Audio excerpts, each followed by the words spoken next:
Hello, everyone. This is Volts for November 6th, 2024. How railroads could boost the U.S. energy transition. I am your host, David Roberts. Just like it has a vast network of interstate highways, the U.S. has a vast network of railroad lines. Unlike the highway system, however, the rail system is privately owned and operated for profit. That, according to today's guest, is what prevents the rail system's vast potential for public benefit from being realized. Rail is far more efficient and environmentally friendly than moving freight on trucks, so we could move a substantial percentage of freight to rail. Electrified rail lines are common in most other countries with rail systems, so we could electrify the network with familiar infrastructure and technologies. And the system already claims right-of-ways through the heart of the country, exactly where we need more electricity to travel, so we could use those right-of-ways for long-distance, high-voltage transmission. Doing any of that, however, would require long-term planning, lots of patient capital, and supportive government policy, none of which are central concerns of firms devoted to maximizing quarterly profits. This is the argument that activist Bill Moyer has been making for 8 years now, ever since he and his colleagues wrote the 2016 book, Solutionary Rail, a people-powered campaign to electrify America's railroads and open corridors to a clean energy future. He hasn't had much luck persuading the railroad companies, but he has pushed the issue onto the agenda of lawmakers and partners in the climate and environmental justice movements.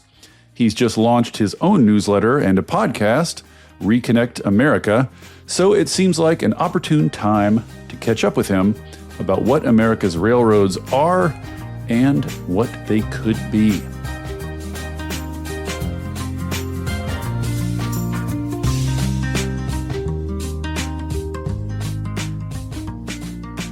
With no further ado, Bill Moyer, welcome to Volts. Thank you so much for coming. Oh, thank you so much, David. It's such an honor to be here. So much to get into here. Right? I say this at the beginning of every pod. I started researching this and discovered, my God, I need 12 pods. What I think is the kind of the most important thing to understand, the thing that colors all the rest of this discussions, which is how the U.S. rail system is owned and operated, which is strikingly different from how most other countries with rail systems own and operate their rail system. So just talk a little bit about how the U.S. is different. Yeah, we have this peculiar institution of private railroads. It's infrastructure that exists with the incentive, the fundamental incentive, and really the obligation to maximize profits for shareholders. This is particularly problematic for infrastructure that has or ought to have really other important purposes. And for 140 years, we regulated our railroad infrastructure to serve those purposes. Or I should say about 100 years of really strong regulations. I've been really interested lately in trying to understand how we got into this mess. You know, I mean, tell me if you think this is wrong, but to me, it seems absolutely just commensurate with the larger story of what I guess they call neoliberalism, right? Just privatization of, it started about the same time and went along basically the same track as kind of what they call the neoliberal revolution, I guess. Well, I think that's absolutely true in regards to the explanation of deregulation. Mm-hmm. But, what's intrigued me lately is why on earth did we make the decision to not invest in this as a national project? We did that in the 40s and 50s to build out the interstate highway system, of course, post World War II and amidst a Cold War. But I think that there's some really interesting threads that I really don't feel expert enough to delve into. But the genesis, the DNA of our railroad infrastructure is somewhat rooted in the same sort of resistance to national or centralized power that was key to prolonging the institution of slavery. So when I say peculiar, I'm actually kind of drawing around that same other peculiar institution of slavery. And so, it's a theme that I'd like to explore more as to understand why the postal roads didn't end up being a national project that translated into the railroads. But instead, there were state and private railroads and land grants for private corporations where the public was deeply involved. The military was involved. The corporations or the developers were given vast resources in order to build out, for instance, the transcontinental railroads. So were the railroads privately owned from the beginning? Like this has been true in the U.S. from the very beginning? Yeah, that's right. Privately or state owned. Yeah, it's a fascinating thing to know. Like we don't have a national bank, right? The post office was actually in the Constitution with the authority to build postal roads. There was such an emphasis in the expansion of this country on preserving slavery that I have a really hard time believing that there aren't direct links to the debates that must have happened in those times to build out this infrastructure in a way that was privately owned. It did not aid the sense of national or federal power. The nervousness about federal power obviously plays a big role there. But one of the things I wanted to ask, we can't get too lost in the history, but Sure. sort of in the early 20th century, railroads were sort of legendarily corrupt. Like it was a big deal. Like one of the reasons, something I'm much more familiar with, the public utility system, the way we regulate public utilities is in a sense a response to the negative example of the railroads. I mean, we saw like you give a company a monopoly control over a railroad and then don't regulate it. They're going to charge whatever they want. They're going to amass power. They're going to buy lawmakers. The whole thing is going to be a disaster. I mean, we had a whole like public campaign in the early 20th century against monopolies. And yet somehow through all that, they just kept right on owning the railroads. Like it didn't result in any substantial reform of the railroad ownership. I didn't totally get that. Yeah, and I would actually reel it back a little bit earlier to the post-Civil War, the Granger movement and the populist movement that was rebelling against the monopoly power of the railroads. I think that was very important in that time. And the issue of the states created Granger laws to regulate railroads, but then that came into conflict with interstate commerce. And so that's why the very first agency was created, the Interstate Commerce Commission in 1887. And with the Interstate Commerce Act, railroads became officially regulated very much like utilities. They were considered common carriers with common carrier obligations.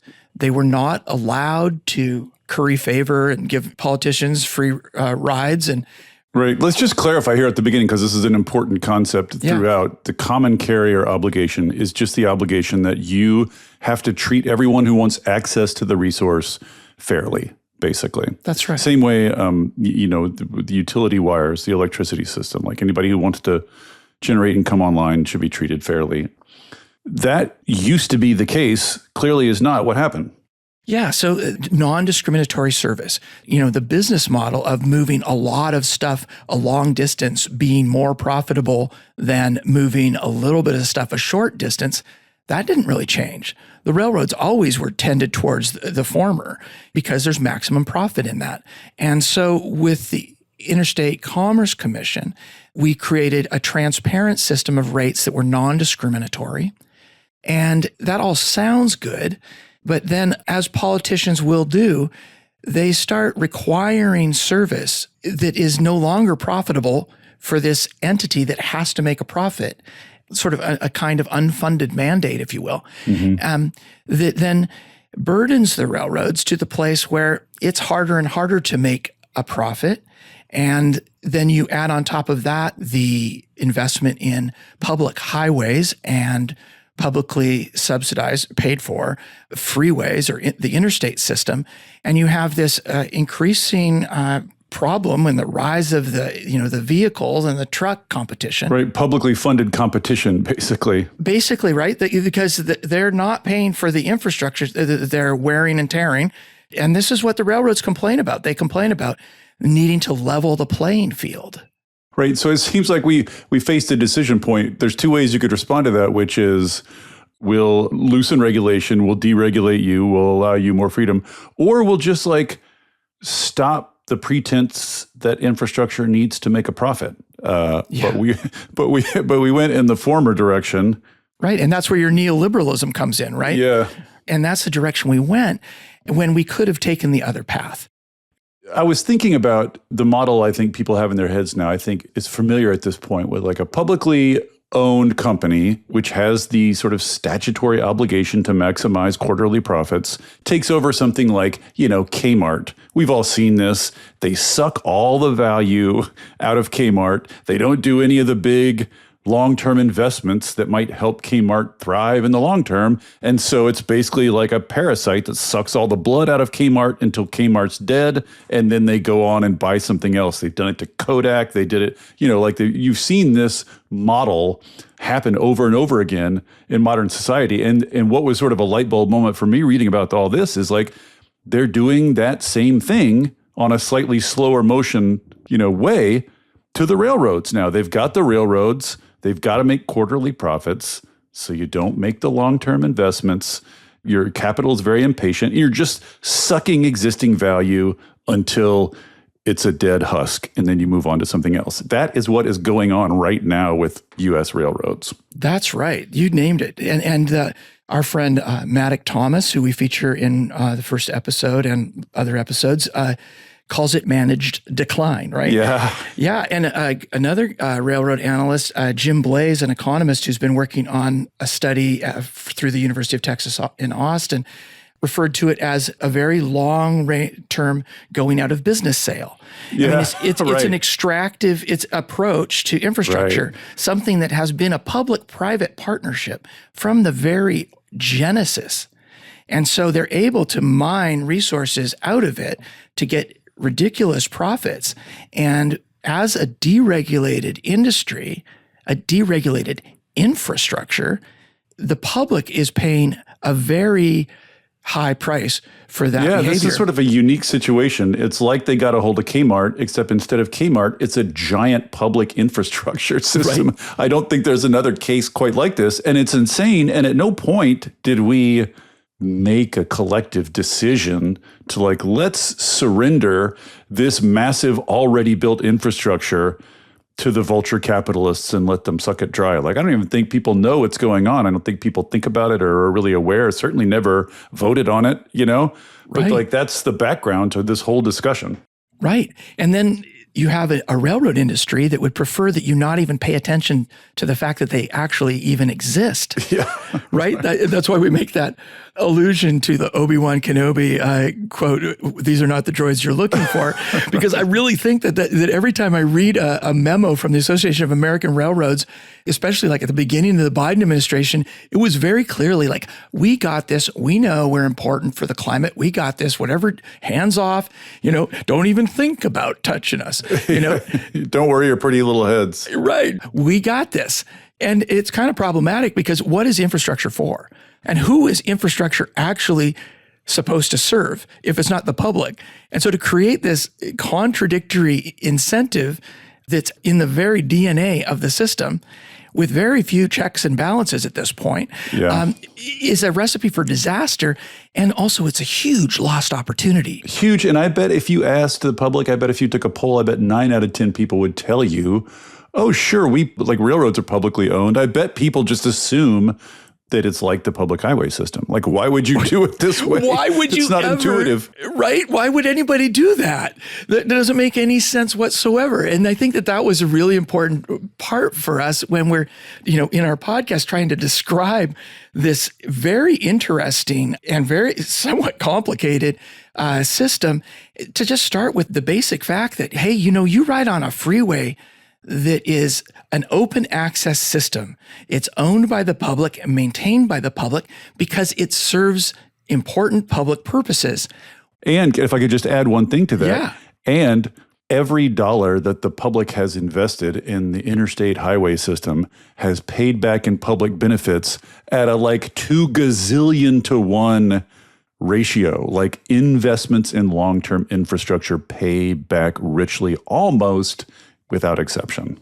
Absolutely. And, I'm not sure when is appropriate to bring this up, but I'll let you know that the external costs of relying on freeways for our freight transportation in particular versus railroads is immense. Let's get into that now. So there are three big buckets, three big things that you recommend we do with the rail system. I want to go through them one at a time. And the first one is, over time, freight movement has shifted en masse from rail to trucks on highways. And you do quite a bit of math on your site and in your book showing that that is, from a public welfare standpoint, a disaster. There's much more pollution, much more costs. Sort of two questions. One is, why did that happen over time? Was it just that the interstates are publicly funded and so they just sort of like are cheaper to use? Is that why it happened over time? And then two, talk about some steps we could take if we wanted to to start shifting freight back over to rail. So not a small assignment you just gave, just so you know. Yeah, I know. This is several chapters of your book. If you could just summarize them in 30 seconds. And we've learned so much since the book, and learning all the time. It's just one of these almost practically addictive subject matters. I ask my wife. But, so first of all, of course, we were losing mode share to trucks because, yes, the roads were publicly maintained and paid for, et cetera. So the trucking industry could provide sort of the flexibility and didn't have the burden, and it could provide the responsiveness to shifting opportunities in ways that creating new infrastructure is hard to do. Right. So there's certainly that. And then when we deregulated the railroads, we also allowed them to stop service to many places. And the first thing we did is we forgave them of their common carrier obligation to move people. That was in 1970 and 71. So the creation of Amtrak was actually a bailout of the railroads, relieving them of an important common carrier obligation. Oh, we'll take over. The public will take over the passenger part and you can just keep the rest? Was that the deal? That's right, because they were asking us to do that. Is that because they were losing money on passengers? Like, is that because passengers are less profitable in some sense than freight? Like, why did they want that? Yes, I assume that the passengers have higher demands than a lump of coal, you know? But yeah, I mean, we had two things going on at the same time of, a renaissance in rail service in the 40s and 50s, and simultaneously this, crashing business model where the railroads were forced to continue to consolidate and go into these crazy business schemes that had nothing to do with railroads in order to, cook the books. So they're consolidating, they're going bankrupt, et cetera. So then one of the fixes was to relieve them of this duty to provide passenger rail. And of course, as Meredith Richards, from the president of the Rail Passenger Association, says, get in your Chevrolet and see the USA, or whatever that old marketing maxim was. But so there was this rise of the automobile. So they created Amtrak, but they actually created Amtrak thinking it was designed to fail, that it was just like this last gasp. Because the conventional wisdom is just that, like, people are going to want to move via cars and passenger rail is a thing of the past, basically. Like, I think so. Despite the fact that people went on their vacations, they went to all the national parks, had railroads that led to them, People in rural places, people didn't just go from Chicago to Seattle or whatever, they went from like Polson to Billings. Or, I mean, this is another mind blower, I think, for normal people who aren't familiar with the history. We used to have rail lines, not just to big cities, but to little towns all over the place. It's a very elaborate system. Right. It's like, some people, you wonder, is rail somehow un-American? Well, of course not. Rail actually made America. I mean, nothing could be more American than rail. And, you talk to folks who go overseas and they almost always start with, wow, it was amazing to ride on trains. We love the trains. All I do is sit around daydreaming about taking vacations on trains now. The idea that we're all going to move to cars just kills me. Right. So there's that. And I just want to make sure I get back on, so to speak, tracks. So there's this decline of the market share and the mode share. But a key period of time is 1976 with the bankruptcy of Penn Central, the takeover of that freight railroad. And again, like Amtrak, it was given the mandate to turn a profit on something that wasn't actually turning a profit. So like that was the killer for Amtrak, is it was obliged then to cancel, if maybe it's 3/4 of the trains in the U.S. So we lost all these different lines and all kinds of service with Amtrak. Explicitly, they were canceled because they did not make a profit. Yeah, because they could, and Amtrak was required to make a profit, and so they were canceled for that purpose. Yeah. Exactly. And just put it out again. Why should public infrastructure make a profit? Like, why should this one kind of public infrastructure be asked to make a profit when roads aren't, et cetera, et cetera? Right. And what's the cost to society when they are asked to make a profit or when we lose them? So then with the deregulation of the Staggers Act, so in 1976, railroads were relieved of the duty to move fruits and vegetables. And so that was because trucks were supposedly going to be able to do that better. So that's the first, what we call an exemption or a commodity exemption, where they didn't have to serve that commodity any longer. Well, then comes Staggers Act, and you go from a transparent rate system where the things are published and regulated to a contract rate system where things are oblique and privately negotiated, and the railroads are no longer obliged to serve practically any commodity except for coal, crude oil, grains, and some hazardous chemicals. So there were, like, everything else got exempted, basically. Like, right. We have this common carrier obligation that is now almost entirely exemptions, and only 4 things are left unexempted. Exactly. So if you're a small town in Minnesota, your product is, let's say, cattle or fertilizer or something like that, they don't have to serve you anymore. And they not only don't have to serve you, they can set the terms of service for things and set the rates so that, at one point you had to put 26 cars together. Well, that's pretty tough for a small industry. And then you have to put, 52 cars in order to get the discounted rate. Oh, now it's 100 to 110 cars for that discounted rate. So the trains get longer and longer in order to get a kind of efficiency that works for Wall Street, but doesn't necessarily work for Main Street. So basically, the railroads became, around that time, effectively a system for moving large commodities around and very little else. Right. And so they remain, and coal remains a third of all freight. Something like that. I think it was 30% or something, but it's in decline. And they were not only didn't have to provide service, they were allowed to spin off all of their less profitable branch lines. So people sometimes talk about short line railroads or class 2 and class 3 railroads, right? Well, we went from having 8,000 miles of class 2 and 3 railroads or short lines in 1980 to having about 45,000 miles of short line railroads. And that happened because these less profitable branch lines, they didn't want to maintain them. So they spun them off to companies that didn't have to turn the same profit. And even those companies would embargo, meaning they wouldn't provide maintenance. So you have all these trains traveling around at, 10 miles an hour, because they're not maintained tracks. I was going to ask, what happens to these lines that are sold to some little company that doesn't want to maintain them? Are they just sitting there rotting to this day? Like, are all these little lines still just there? Well, a lot of them are. We also lost tens of thousands of track to actual abandonment, meaning they went through the process of getting the approval to abandon the lines completely. But the others, the ones that they spun off, those became the short line railroad system. But these monopolists are, God, I'm not sure what kind of language I can use on this show, but I don't think very highly of them, because even those spun off branch lines, they are dependent upon the main line that connects them to the rest of the market or export, et cetera. And as one person from a short line industry said to me once, maybe without thinking, that we know who brought us to the dance. It sounds like I have a daughter. I don't think that's exactly the kind of ticket I want, the relationship I want her to have with someone she's going to a dance with.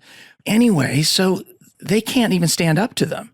If they argue that they need better service or better access, then those railroads can, cut them off at the knees, Oh, and who picks up the bill for subsidizing the maintenance of those tracks? Yeah. A lot of times it's the states, right? We do this, and I'm not saying the state shouldn't own or maintain the short line system. I think we should, actually. I think we should invest in it to be robust. But I think that the short line system should also have access to the main lines. Right, guaranteed access. So it does it like state ownership doesn't get you much if you are in the end completely dependent on the whims of the companies that own the main lines. Right. It might as well be private anyway. So, and we're subsidizing the profits of the branch lines of the class ones. And people will hear this word, the class ones. I think it's very important to tell people that that's just a designation in terms of revenue per year, and that designation has shifted over time and become more, of course. But we used to have hundreds of class one railroads, and we currently have 6 Class 1 railroads in the United States, operating in the United States, 4 that are based in the United States. BNSF is the only one that is not publicly traded, but is owned by Berkshire Hathaway.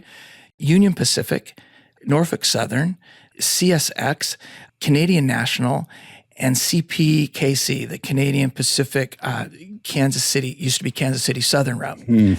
So those are the Class 1 railroads, and they're the ones that own the majority of the track, including the majority of the track that Amtrak travels on.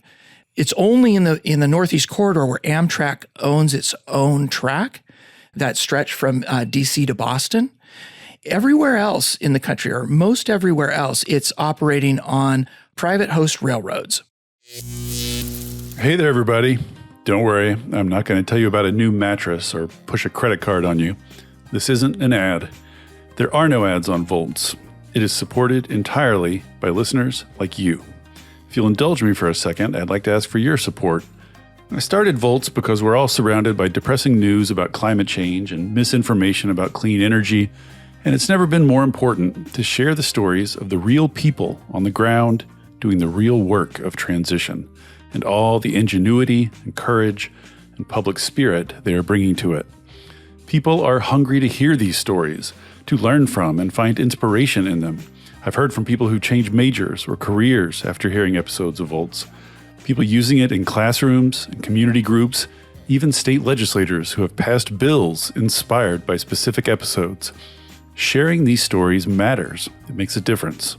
If you have found value in it and want to help me continue doing it, I hope you will join the community of paid subscribers at volts.wtf. It's about the cost of a cup of coffee a month. If you don't like subscriptions, you can make a one-time contribution, leave a review on Apple or Spotify, or just tell a friend about Volts. I am grateful for any and all support. If you're already a paid subscriber, thank you. And now, back to the show. Tell me a couple of practical things we could do to start moving freight back toward rail. Well, we've got to incentivize mode shift. And we've got to reduce the appetite of vulture capital for rail assets as an extractive resource. I was at the Surface Transportation Board hearing recently and testified at that, recommending that we revoke those exemptions that we gave the railroads in 1976 and 1980, that we expand this idea of reciprocal switching, meaning that one rail operation can use another railroad's tracks if a customer is desiring service that is not being given to it. But the current rule only applies to non-exempted commodities. So that's the coal, the grain, and the crude. So we really need to make it apply to all commodities. Just bring back the common carrier obligation for commodities generally. Right. And then get as close as we can in the system, and we have, to an open access system by allowing the short line railroads to serve the customers and continue on to export if the class ones refuse to do so. That, and honoring the preference that they are supposed to, by statute, give to passenger trains to guarantee, at least an 88% on-time service. And, us who live in the Pacific Northwest, the Amtrak Cascades is operating at about a 47 to 50% on-time service. Yeah, right? I'm painfully familiar. Right. It doesn't really make you want to ride the train. All right. And we'll get back to more, let's say, radical solutions later. But those seem like at least somewhat incremental, somewhat within reach. That would be legislative. That would be Congress. That would be regulatory, I think. I mean, there might need to be some clarification or direction from Congress. There seems to be some doubts within the Surface Transportation Board of what it's exactly allowed to do, which is kind of strange. Well, plus the Supreme Court now won't allow agencies to do anything really. So yeah. I'm guessing we probably would have to bring Congress in. So let's move on to the second piece, which I think will be of most interest here to Volt's readers, which is about electrifying rail. So one of the key points you make, and this is a good segue from freight to electrification, which is if you're going to mode shift, you need to electrify for environmental justice reasons. So just say briefly why that is the case. Okay, well, there's approximately 1 trillion ton miles of freight that's moving distances greater than 500 miles by truck. That's a large amount of impact. It's also very inefficient energy-wise. And as we try to decarbonize the freight system, not just the trucks and the trains, but think of it as a freight system, the public has a large incentive to move that towards rail. Now, you can't double the impact of that if in the communities that are already overburdened, there's cancer clusters. By rail infrastructure? Yeah, by rail infrastructure, because one of the things we learn from our Moving Forward Network partners, our Environmental Justice Coalition we participate in, is about this idea of an indirect source. A factory is a source of pollution, but a rail yard or a warehouse or a port, it's a source of pollution because it attracts other sources of pollution, right? Right. So it's concentrating that in communities, and primarily communities of color and poor communities. And they actually have lower life expectancies, by a couple of decades than other neighborhoods in the same, locale. So places like San Bernardino, Kansas City, Chicago, those communities, those are environmental justice communities. There's no reason they should be taking on any more burden. And in fact, we should be relieving the burden that they're already experiencing. And that is the primary reason to electrify rail yards. Right. So if you're going to put a bunch more freight on the rail system, you have to at the same time reduce the sort of pollution involved in rail generally. Yeah. That makes sense. So, one of the things I wanted to say by sort of framing wise is I think audiences today, if they hear electrify rail, they think of it in the same way they're thinking about electrifying cars and trucks, which is like kind of some fancy new high-tech futuristic thing. But electrified rail is not futuristic. No. It is something close to the default in other countries that have rail systems. So just talk about a little bit about kind of the familiarity of electrified rail. Yeah, electrified rail has been around since about as long as rail has been around. So, in Washington State, we used to have, in 1928, we had like 750 miles or so of electrified rail in 1928. And that was all catenary? That's all the wires above the rails that are attached to the trains? Exactly, because that's the most direct way to get electricity. The efficiency of a catenary line is far superior to a battery electric.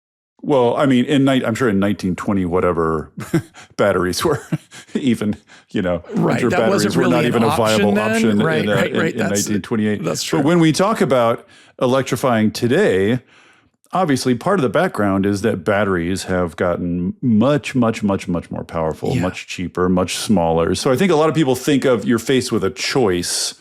Either you go catenary, which is building, people are familiar with these systems. A lot of trolleys in cities kind of run on these systems. They're just the wires that are overhead and the vehicle's connected to the wire by a little stick, it looks like, and gets current from the wires.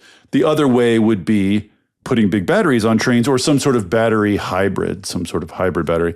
But what you sort of recommend or talk about is what you call discontinuous electrification. So explain how that works. Yeah, and I think it's important to just say that the electricity that you get from a wire, you can get more faster. So the energy intensity when you're climbing a hill or carrying a heavy load is really significant, and that would drain a battery quickly. Catenary is about 77% efficient over the whole system, and battery electric 64%. Hydrogen, which is being kind of sold to us as I think a distraction, is at 25%. Yeah, I mean, I guess we have to address this at some point since a lot of people are thinking about it and talking about it. But just like much like in autos and trucks, hydrogen is just like the least efficient, most difficult to manage, most new infrastructure required, et cetera, et cetera, et cetera. This is a dumb way to use hydrogen. Let's just put that on the record and move on. Yeah, I think it's obfuscation. I think it's a distraction. It's a way to avoid doing the inevitable, which is a combination of catenary and with battery electric backup.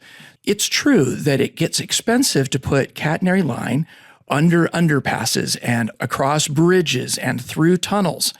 So the exaggerated costs of electrification in the U.S. have been based on lifting overpasses and crowning tunnels and rebuilding bridges. So yes, the per mile cost, it can be exaggerated and inflated for other reasons, but the rest of the world, even Belgium, which is, probably cool country, you probably have decent working conditions. Anyway, they can do it for less than $2 million per track mile. How much of that is just everything is more expensive to build in the U.S.? Oh, dude, I mean, that's a whole other podcast on the consultant industrial complex. Yes. I don't even want to pretend to know about that. But the diesel, diesel is about 40%. And remember, these trains, they're already diesel electric, right? It's a diesel generator generating electricity to run traction. The trucks, the wheel systems on the trains themselves are actually electric. Oh, so the diesel is just producing electricity on board, basically. That's right. And, the batteries, this is also why I'd like to think about this as a freight system, because, how many batteries is it going to take to electrify all of those trucks? And what are the pipes that you're going to have to put in for the charging stations? And that's going to, what's the public cost of that going to be when it's actually, takes 4 times more energy to move it on a road than on a steel wheel on a track? So electrifying rail relative to electrifying truck freight, easier and just more efficient and faster, quicker to be done. I mean, one rail car can hold, 100 tons. A typical truck, and God only knows what a truck is, also has a battery on it, that's more like 20 to 30 tons, I think. So there's a lot of reasons for both the mode shift, but then the electrification. We can avoid the most expensive aspects of catenary electrification if there's a battery backup for those sections of track. So you just drop the catenary wire, like if you get to an overpass, the catenary wire ends, you shift to battery power through the overpass, and then reconnect to the catenary line, thereby avoiding having to string the line through the overpass. Is that the idea? Yes. And then you use braking. Having a battery on board, or having at least a battery on board, if not a battery and catenary, allows you to use regenerative braking. So currently braking energy is converted to heat and dissipated off, right? So it was, I think, 1915 when GE built the first locomotive that did regenerative braking, meaning, right? This is not Prius. Toyota did not come up with this idea. This is what's crazy about this stuff. It's like, it's tried and true. This is not an experimental technology. Right. And it is the norm around the world that, yes, advances in batteries shouldn't be making it easier, cheaper, faster to do. So the question comes up again and again, I guess, is like, if these are profit-making corporations running these things and they could save money by electrifying, why don't they do it? I mean, I'm guessing it's just a short-term versus long-term payoff kind of thing, isn't it? That's right. I mean, to you or me, a 7%, 8% return on capital, say you're building that mother-in-law apartment or for your whatever, 7 or 8% is pretty good. Like you're going to pay it off within a decade. Well, that's not good enough for publicly traded corporations that are trying to continually lower what they call their operating ratio, the ratio of revenue to expenses. I mean, and these folks, they're shooting for 40 cents on the dollar average. So if, a trucking company might make 5% for an individual trucker, or maybe a big corporation might make 12 cents on the dollar operating ratio, it's still profitable, right? But if it's 10% profit on the dollar for a railroad to move stuff, they'd prefer it go by truck, because otherwise their shareholders are going to come after them and say, where's that 40%? Yes. Such a familiar story in the energy world. Lots of big upfront investments that would create low, steady returns over long periods that just aren't high enough return for the sort of publicly traded corporation. And, there's all this work and people beating their heads against walls and white papers trying to figure out how can we raise profits to the level that private corporations will finally invest. And of course, the other way to go is just remove the insane idea that we have to produce 13, 14% returns on infrastructure investments. That doesn't make any sense. No infrastructure investment is going to give you that unless you're just running a fire sale, right? Unless you're running a closing sale, as you say. So do we have any, right now, the way things are currently set up, it would have to be these private corporations that did this, right? That paid for the catenary lines and the batteries and et cetera. Well, I was just hanging out with some folks who did the University of Texas Austin study on measuring the benefits and the costs of electrification. And I asked the question of, is it in the interest of the railroads to own this infrastructure? And a guy I respect a lot, Jim Blaze, he said, no, actually, if it just becomes for the railroads, infrastructure is kind of a liability rather than an asset. It might be better for the railroad companies to have a long-term lease and let someone else build and own the infrastructure. So I think from what I've heard from, listening to your podcast, that this might be a difference between the electrical utilities and the railroads. And so the situation may be that through making the railroads less attractive to vulture capital and creating the need for other income streams, such as leasing to infrastructure for electrification. And the third thing, of course, that we would want to talk about here, which is such a subject for you and your listeners, is transmission. So on a place like the Southern Transcon from LA Long Beach through Kansas City to Chicago, passing through over the top of Texas, we have a corridor, the Southern Transcon, that actually could potentially be co-locating high voltage DC transmission and reconnecting or connecting the three grids. Before we move on to that, though, really quick, a final question about electrification. Do we have any sense, has anybody done the math to get the sort of macro numbers to know, A, sort of how much electricity it would require to run the whole railroad system on it, and then B, sort of how much the kind of emissions savings you would get? Do we even know that? Yeah, I think it is a math problem. And my background, I have to admit, is I'm a drummer who did study political science and philosophy. So I'll tell you, every time I get into the same boat, Bill. Oh, dude, I have been forced to know how to use an Excel spreadsheet. I transferred to Evergreen so I wouldn't have to take science, right? So anyway, that's an inside joke for us Northwesterners, I guess. But I don't know if anyone's done the math to say how much electricity it would take to run the rail system. I don't think anybody imagines this actually happening like a turn of a switch, right? Sure. And it's worth saying that the electrified rails in some other countries, especially hilly countries, the energy you get back with regenerative braking is pretty substantial. It almost sort of evens out the amount of power you're using in some places. So that has to be taken into consideration. Yeah, you're going to bring up this little caveat that is the tangent of our work in Southeast Washington, where we're looking for alternatives to barging on the Lower Snake River and looking at a route that we would like to restart between Pasco and the Palouse grain growing region.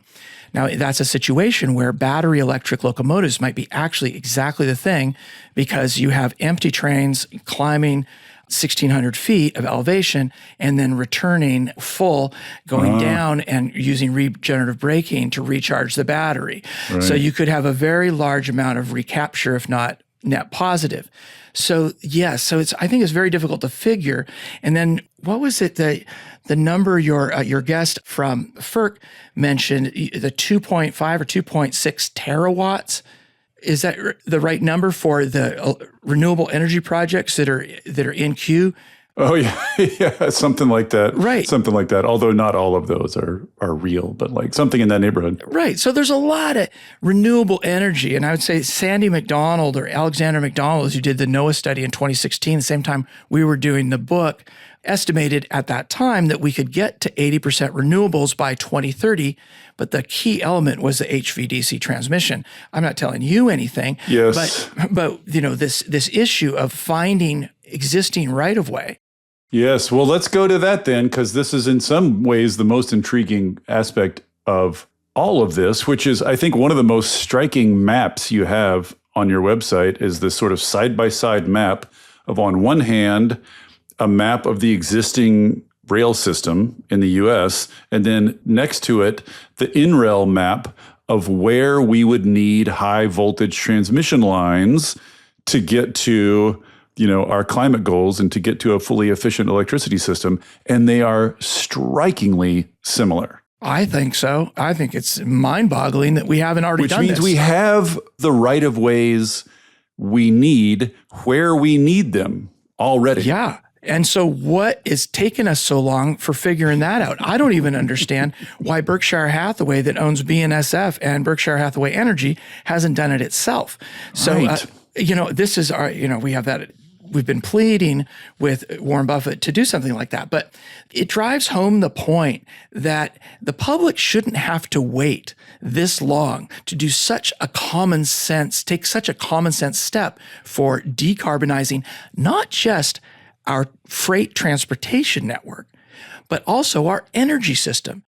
Let's flesh out this idea of rail corridors. So what does that mean? Like, do you envision is the idea that the right-of-ways on which the rail sits is wide enough to fit transmission towers? Yeah, my understanding is that the right-of-way varies, right? It can be, in the West, it can be 200 feet.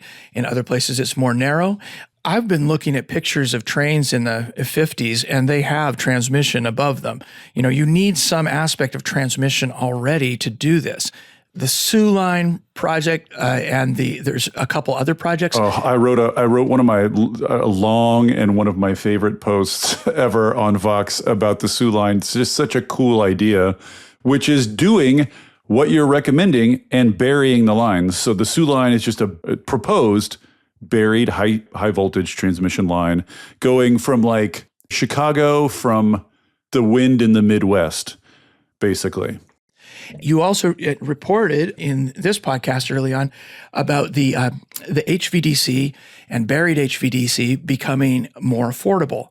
And this is something that's on a lot of people's minds, a multi-terminal HVDC, in order to preserve, the integrity of the system, or without taking a lot of that overhead space of the easement, being able to, transmit. Yeah, you're going to have some HVAC, but it seems like this multi-terminal HVDC could be feeding the electrification of the railroads. It could be balancing the variability of renewable energy. So, because as you said, the wind is actually always blowing, and I would say the sun is actually always shining. It doesn't turn its light out at night. It's really just a matter of transmission, in my opinion. But again, I went to Evergreen, so there's some very smart scientific people who went to Evergreen, but I study music. Anyway, I think these are very important questions, and these are opportunities, because it's that contiguous right-of-way. So if the railroads do not have an incentive to build out the electrification, and they need new income streams, say that they continue to own that infrastructure, then the public has a variety of incentives in both electrifying, in using the rail corridors for transmission, and I would say most definitely mode shift of freight off of trucks and onto trains. Yeah, these things are all, to use a word I hate, they're all quite synergistic. They all make sense together and could be part of a single, sort of grand project. What do you think about some of the other ideas I've heard about rail lines, like building PV along rail lines? I've heard those proposals. And then I've also heard, I believe there's a company actually trying to do this. Instead of building a transmission line along its rail, it just carries giant batteries, charges them in one place, carries them and discharges them somewhere else. So it's like using the rail itself as the transmission. Do you have any thoughts on those? Yeah, it's kind of like a hydrogen thing. What is it? May many flowers bloom or something like that. But I think we have to get real about this. We have to we want to have, in general, a very efficient system, and we want to invest in things that are the most beneficial. There might be grid stabilizing opportunities in emergencies to rail in giant batteries for places. Absolutely. That's actually how I met Natalie Popovich and some folks at Lawrence Berkeley Lab. We don't have to do an experimental thing. It seems like a way around our inability to build the transmission lines. Right. So why waste public energy doing that thing, trying to work around something that's the common sense solution? Right. It's very convoluted. Maybe it might be somewhat American, pay more to get less. But that said, I would like to shift that. Part of the reason we're doing this and call this Reconnect America is because we want to literally and figuratively reconnect America. Right.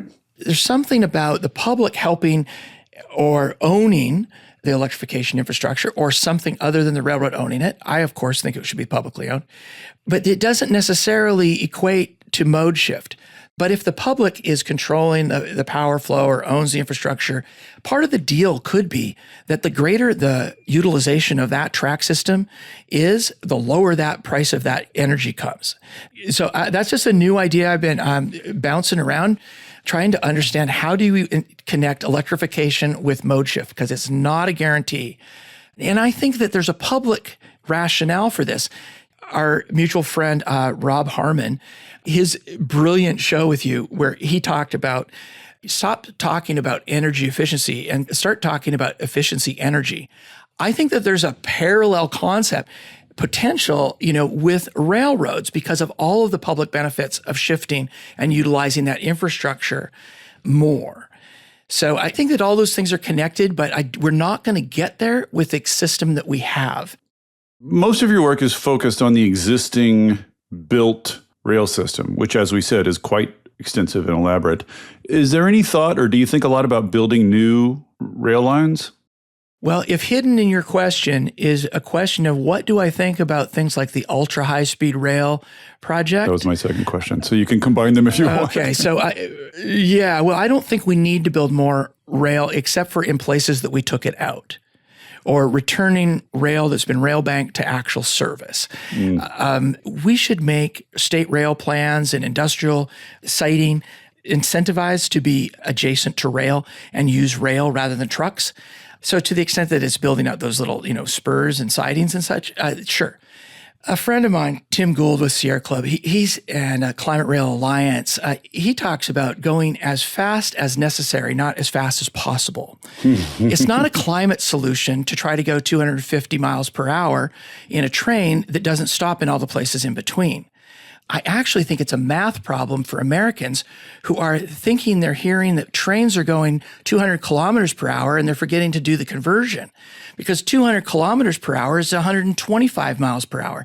And that's a speed that is allowed. That's the beginning of high-speed rail. And that speed is allowed on conventional track in the current configuration. So you're skeptical of building new high-speed rail lines? Well, I've seen the budget. New lines for high-speed rail. Except for where they're very dense populations that are getting from one place to another. And that is not Seattle to Portland. We actually had a 20-year agreement between BNSF and Washington State Department of Transportation to have as many or more than 14 trips a day between Seattle and Portland, 2.5-hour trips instead of 3+ hours, and 110 miles per hour on dedicated track. All of this was all in writing, and it was supposed to be done by 2018. But this agreement was allowed to expire by an Inslee administration, DOT, that was obsessed about this ultra-high-speed project. And it wouldn't build out the conventional higher-speed project that would have actually been the foundation for a future where you put in these other railroads. Yeah, I think this is actually something close to conventional wisdom among kind of urbanists, too, which is like new subway lines sound sexy. But if you just want value for your dollar, you just want better, more frequent service on existing infrastructure, basically. Like that's where you generally start when you want to maximize your bang for buck. And it sounds like you think the same is true for the sort of rail system generally. I think it's absolutely true. And it's also, you can do, the math is out there, and it's basically, it's a $15 billion project to implement this in the Pacific Northwest versus $150 billion to do this undefined corridor. We're talking 99 miles of tunnel. You're talking about 3 decades instead of 1 decade. Luckily, large construction projects in the U.S. always come on in time, on budget. under time and under budget. Right. That's right. That's the norm. But we've already actually paid for the declogging of the BNSF system in the Pacific Northwest, which is all part of this master agreement. And it was to make room for a functional passenger rail system that we never got. But our politicians were attracted to the flashy object. They were manipulated by WSP Parsons Brinkerhoff and Microsoft. And that sucks, right? That just basically sucks. So, I mean, this sounds like it's just a nest, a thicket, thicket of difficulties here. Maybe say 1 or 2 incremental things that you think are actually realistic that some identifiable body of people might be able to do to move us in this direction. And I know that some of those are relatively obscure regulatory stuff. And then give us a more satisfying answer. Something big. Like, what would you do if you were king for a day and you really wanted to actually solve the problem? Well, okay, starting with the incremental, here's the good news. I think it's actually, this is starting to happen. Like when we wrote the book, and even started before that in 2013, getting ready to write the book, nobody was really talking about this. And now the public is started paying attention, and people are connecting the dots from a lot of perspectives, whether it's railroad workers or environmental justice organizers or climate activists or rural communities. Freaking Kinder Morgan, for God's sakes, was complaining about the monopolistic behaviors of the railroad industry at a Surface Transportation Board hearing. Well, I mean, I have to say this again, like the idea that if you hand railroads over to a single company and they have monopolistic control over the railroad, they're going to do bad things with that. I feel like we learned that lesson already, and we're just like, we just went back to it. Yeah. Okay, let's try to stay on the positive side here. Right. We're talking solutions. Yeah. So, but we do have, people are getting sick and tired of it, and people actually do love trains. People really love trains. So I think that there's an angle around passenger service that really matters, because despite what everybody thinks they know to be true, that, oh no, the passenger trains have to wait for the freight trains, it's actually the opposite. That by statute, freight trains are supposed to yield to passenger trains. Interesting. And sadly, though, the only recourse is a complaint to the Surface Transportation Board. But that is being, there's a piece of legislation, national legislation, that's now trying to change that so that states and Amtrak can sue the railroads for keeping their trains from being on time. So that's a positive thing. I think enforcing preference is positive, and I think there's a lot of momentum for that. I think the environmental justice communities and everything I listen to, I think every other episode is probably more often. It's like, and then there's California, right? Like California, is a place of experimentation, and they're trying to solve problems. And California's Air Resources Board created a new framework for electrifying railroads. sadly, their framework cannot go into effect until the EPA gives them their waiver in order to enforce it. Which may or definitely may not happen depending on what happens in the coming weeks. Right. And even if it does happen, it'll probably be fought in the Supreme Court. And this is where like this leveling the playing field idea that the railroads say, well, let's level the playing field. Let's just have the EPA, do a rule or a framework for transitioning. And maybe the railroads would fight that less if there was a plan for public engagement on the electrification and transmission fronts. Mm-hmm.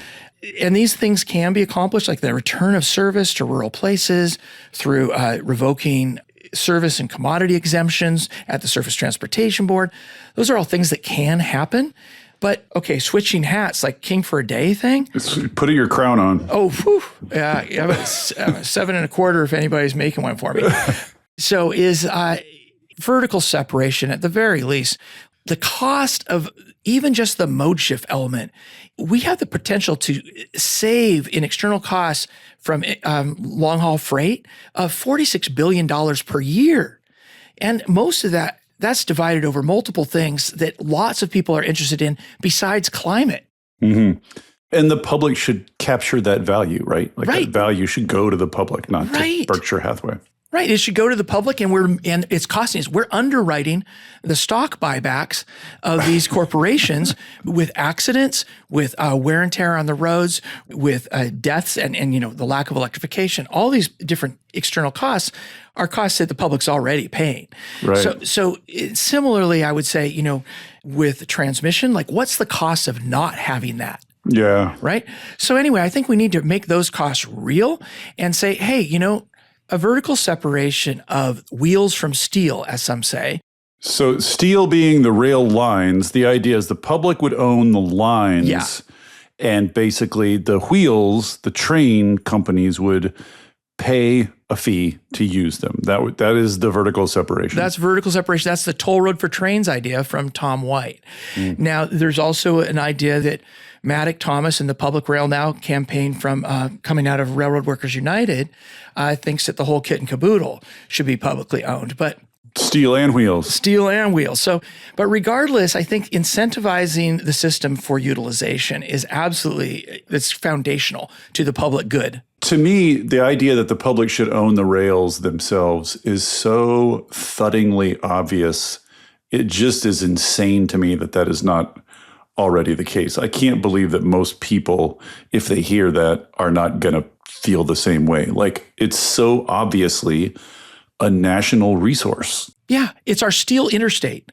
It's 140,000 miles. And that steel interstate could be the superhighway for electrons. And it could be unlocking renewable energy assets in rural places. It could be required to serve small manufacturers and places that only can come up with 1 or 2 carloads a week or 10 carloads a week, or, et cetera. They don't have to build 52 car or 110 car unit trains. Right. And if it's an open access system like our freeways, then anybody who wants to compete for that business could be able to get on it. And it should be electrified. And that should be a public endeavor as well. But that would require an act of Congress. Of course, absolutely, because we're not talking about a cheap deal, right? But yeah, we don't even want to get into the weeds around the land grants and history of blah, blah, blah, all that, and they never really lived up to their obligation. But some people think we shouldn't have to pay them anything, and others, I know they've gotten so much. Right? They've gotten so much publicly underwritten value out of it already. Like, I read some of the things that Warren Buffett said about owning a railroad, and it sounds like a pain in the ass. It sounds like if you're a private company that this is not a particularly sexy or profitable business to be in. Like, it's not super clear to me why they even want these things. Yeah. Other than just to squeeze the remaining value out of them, right? Other than to suck the husk dry. Yeah, it's an extractive resource, and it's only going to last for so long, and then what are they going to do with it? Well, we can't really afford them to run it into the ground. Because the public's going to pick up the cost of cleaning it up after them and remediating and, you know what I mean? Like whatever mess they leave behind if they bankrupt it all. Oh, yeah. That'll be on the public too. Oh, and then we'll say, oh, you know what we could really use is like a steel track-based transportation system.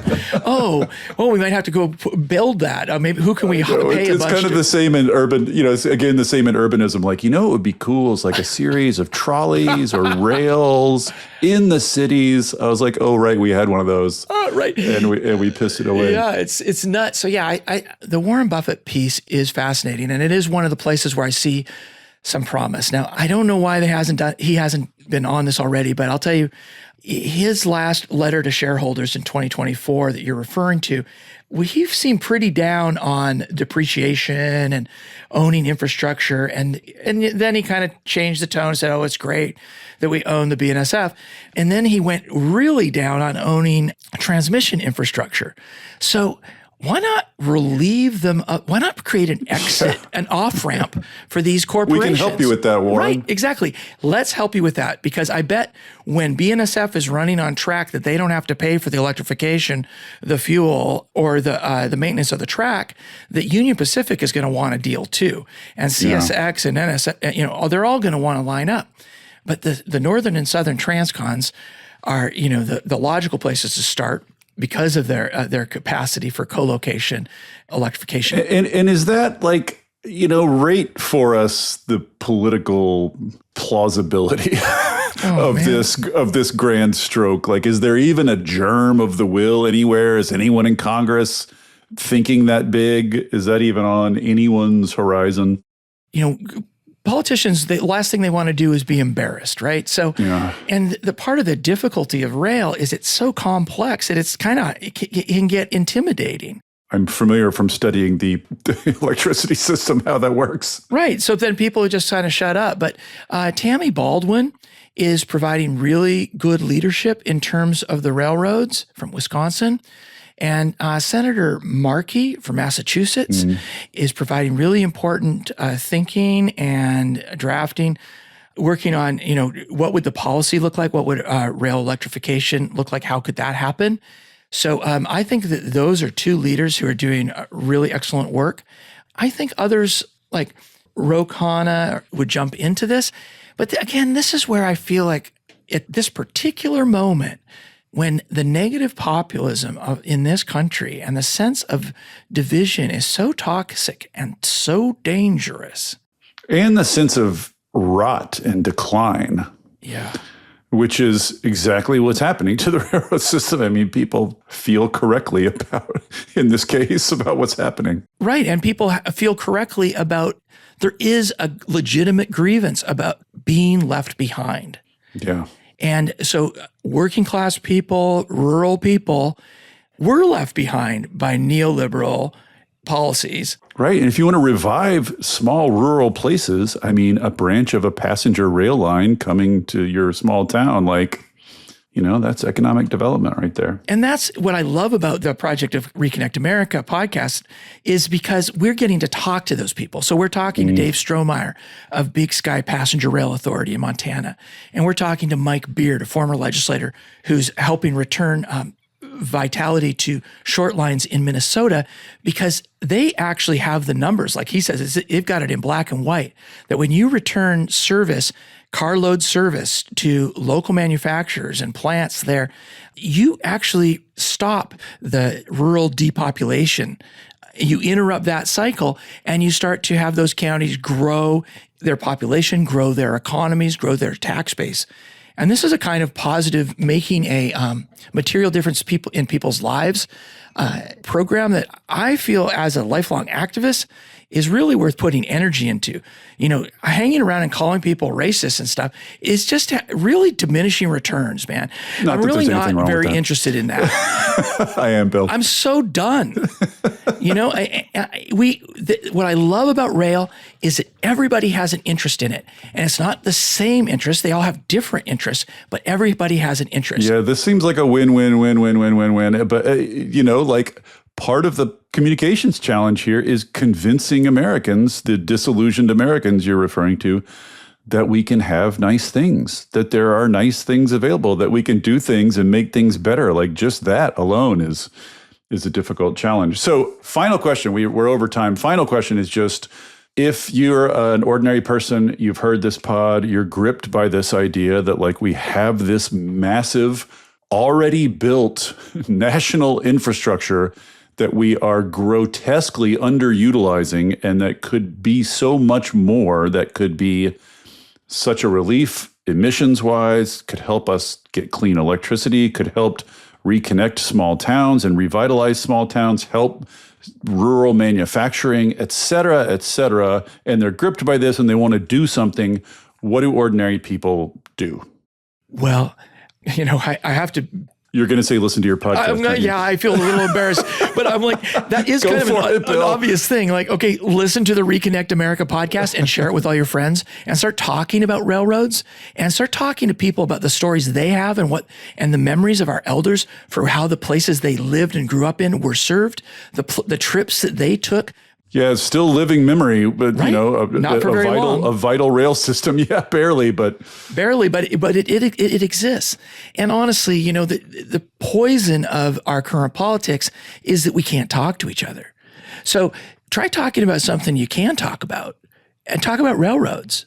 Yeah, everybody loves railroads. It is really true. Everybody loves trains. It's true. And if you can back that up with like, hey, they're actually super efficient. And I have this, maybe it's the optimist in me, but I think that people actually like connecting with other human beings.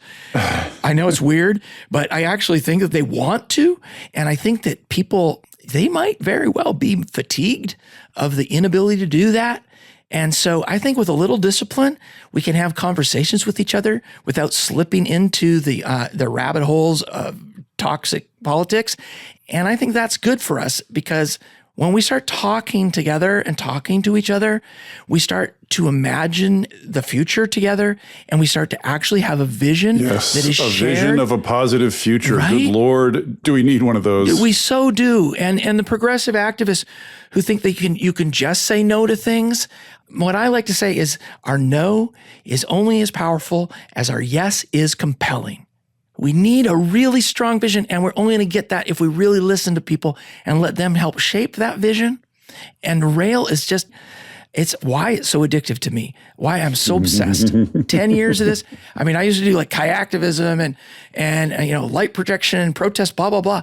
I'd so much rather go to DC to meet with the White House's, climate office, or testify at the hearing, or meet with the Senate offices, and with my friends from EJ and rural places and railroad workers and workers who build locomotives, and go into a Senate and help influence the vision, then organize another protest blockading I-395 or something.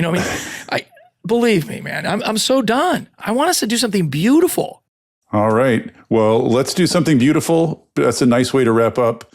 Bill Moyer, thank you so much for coming on and talking through this. Thanks for keeping at it for 10 years. Yeah. I do love this vision, and I hope it gains momentum. Thank you. Well, I think with your help and others, I think we can do this together, but it's going to take us all. And I really appreciate you giving me this opportunity. I love your show, and I've learned a lot through it. And so it means a lot to me to be able to be on it. Thank you for listening to Volts. It takes a village to make this podcast work. Shout out especially to my super producer, Kyle McDonald, who makes me and my guests sound smart every week. And it is all supported entirely by listeners like you. So if you value conversations like this, please consider joining our community of paid subscribers at volts.wtf, or leaving a nice review, or telling a friend about Volts, or all three. Thanks so much, and I'll see you next time.